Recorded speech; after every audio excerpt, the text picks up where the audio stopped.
महानगरपालिकेनं उपलब्ध करून दिलेल्या जागेत आमदार सतेज पाटील यांच्या प्रयत्नातून 50 लाख रुपयांचा निधी उपलब्ध करून देत आपटेनगर इथं पुण्यश्लोक अहिल्यादेवी होळकर यांचं स्मारक उभारण्यात आलंय. रविवारी रात्री श्रीमंत छत्रपती शाहू महाराजांच्या अध्यक्षतेखाली राजस्थानचे माजी उपमुख्यमंत्री सचिन पायलट यांच्या हस्ते स्मारकाचं लोकार्पण करण्यात आलं. यावेळी माजी मंत्री अण्णासाहेब डांगे, आमदार अमित देशमुख, आमदार विश्वजित कदम, ॲडव्होकेट रामहरी रूपनवर, स्मारकाचे संकल्पक आमदार सतेज पाटील, आमदार PN पाटील, माजी आमदार मालोजीराजे छत्रपती, आमदार तुराज पाटील, आमदार जयंत आसगावकर, आमदार जयश्रीताई जाधव यांच्यासह मान्यवर उपस्थित होते. गोकुळदूत संघाचे संचालक बयाजी शेळके यांनी व्यासपीठावरील मान्यवरांचं स्वागत केलं. महाराजा यशवंतराव फाउंडेशनचे अध्यक्ष बबनराव रानगे यांनी या स्मारकासाठी आमदार सतेज पाटील यांनी महापालिकेकडून जागा उपलब्ध करून देत 50 लाखांचा निधी दिल्याबद्दल कृतज्ञता व्यक्त केली. आमदार सतेज पाटील यांनी धनगर समाजाला नेहमीच मदतीचा हात दिल्याचं त्यांनी सांगितलं. व्यासपीठावरील सर्व मान्यवरांचा काठी आणि घोंगडं देऊन सन्मान करण्यात आला. आमदार तुराज पाटील यांनी या ऊर्जादायी स्मारकासाठी भविष्यात आवश्यक असणारा निधी उपलब्ध करून देण्याची ग्वाही दिली. माजी मंत्री अण्णासाहेब डांगे यांनी पुण्यश्लोक अहिल्यादेवी होळकर यांच्या कार्याचा आढावा घेतला. आमदार विश्वजित कदम यांनी आमदार सतेज पाटील यांनी स्मारक उभारणीसाठी दिलेल्या योगदानाचं कौतुक केलं. सर्व महाराष्ट्र आमदार सतेज पाटील यांच्याकडे आशेने पाहतोय असंही आमदार कदम यांनी नमूद केलं.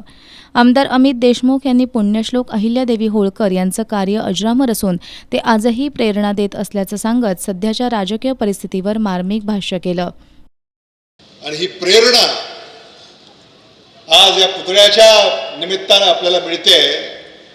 मला असं वाटतं की सतेज पाटील आणि ऋतुराज पाटील आणि त्यांचे सारे सहकारी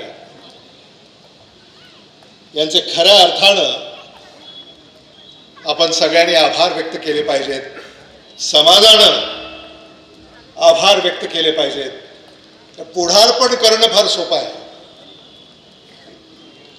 पुढारपण सगळेच करतात, पण पुढाकार घेणं हे महत्त्वाचं असतं. कोल्हापूरचा आवाज छत्रपती शाहू महाराज यांच्या माध्यमातून दिल्लीत घुमला पाहिजे, यासाठी कोल्हापूरकरांनी सहकार्य करावं असं आवाहनही आमदार अमित देशमुख यांनी केलं.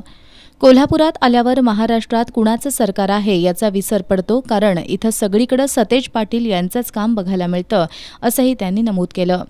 आमदार सतेज पाटील यांनी पुण्यश्लोक अहिल्यादेवींचं स्मारक उभारण्याचं भाग्य मिळाल्याबद्दल समाधान व्यक्त करत स्मारकाचं उर्वरित काम नव्या खासदारांच्या निधीतून करण्यात येईल असा विश्वास व्यक्त केला.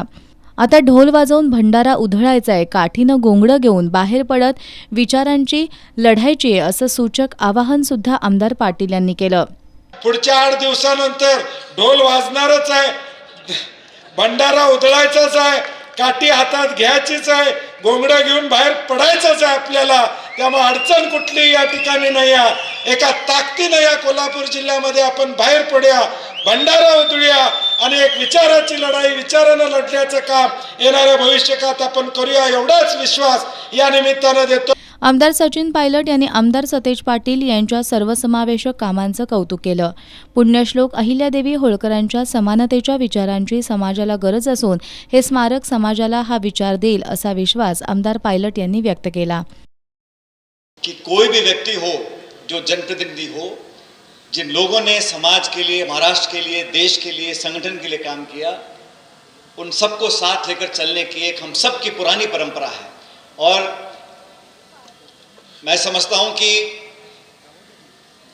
कोई कारण होगा कि इस मूर्ति की स्थापना आज के दिन हुई, हम सब साथ आए और आप सबके समक्ष हुई. और हर चीज जब जिसका जो समय होता है वो चीज तभी होती है. और मैं बाप को इसलिए बात बार बार बोल रहा हूं क्योंकि बंटी पाटिल जी ने सोचा होगा कि समाज के लिए एक संकेत देना बहुत जरूरी है, इस समाज को एक मंच पे लाना बहुत जरूरी है, इस समाज की याद को ताजा करना बहुत जरूरी है. और मैं मानता हूं अहिल्यादेवी होलकर जी से बेहतर वो चिन्ह नहीं हो सकता, वो सिंबल नहीं हो सकता जो समाज का प्रतीक बनकर सामने आए. लेकिन उस व्यक्ति को हमें धन्यवाद देना चाहिए जिन्होंने जगह देखी, मूर्तिकार को देखा, समाज को इकट्ठा किया, प्रशासन से बात की, अलग अलग पक्ष के लोगों से बात की, अलग अलग विचारधारा के लोगों से बात की, समाज को एक मंच पे लाकर हम सब लोगों को वो सौभाग्य दिया कि हम आपके बीच में आके इस खूबसूरत मूर्ति का अनावरण कर सके। मेरा आप लोगों से करबद्ध निवेदन भी है कि समाज में एकजुटता बहुत जरूरी है। श्रीमंत छत्रपती शाहू महाराज यांनी अध्यक्षीय मनोगतातून कोल्हापूरच्या छत्रपती घराण्याचे आणि होळकर घराण्याचे ऋणानुबंध कायमस्वरूपी टिकतील असा विश्वास व्यक्त केला। धनगर आणि मराठा समाज आरक्षणासाठी संघर्ष करत असून या दोन्ही समाजांना न्याय मिळाला पाहिजे असंही त्यांनी सांगितलं। या सोहळ्यात कुरुंदवाडच्या माजी नगराध्यक्षा मनीषा डांगे, ॲडव्होकेट रामहरी रुपनवर यांनी मनोगत व्यक्त केली। यशवंत फाउंडेशनचे अध्यक्ष बबनराव रानगे यांना आमदार सचिन पायलट यांच्या हस्ते सन्मानित करण्यात आलं। यावेळी आमदार सचिन पायलट यांच्या हस्ते पुण्यश्लोक अहिल्यादेवी होळकर यांच्या स्मारकाचे शिल्पकार ओंकार कोळेकर आणि आर्किटेक्ट रणजित निकम यांचा विशेष सत्कार करण्यात आला। यावेळी मूळचा राजस्थानमधील आणि सध्या बेळगावमध्ये शिकत असलेल्या राकेश गुजर या विद्यार्थ्यानं आमदार सचिन पायलट यांचं स्केच भेट दिलं।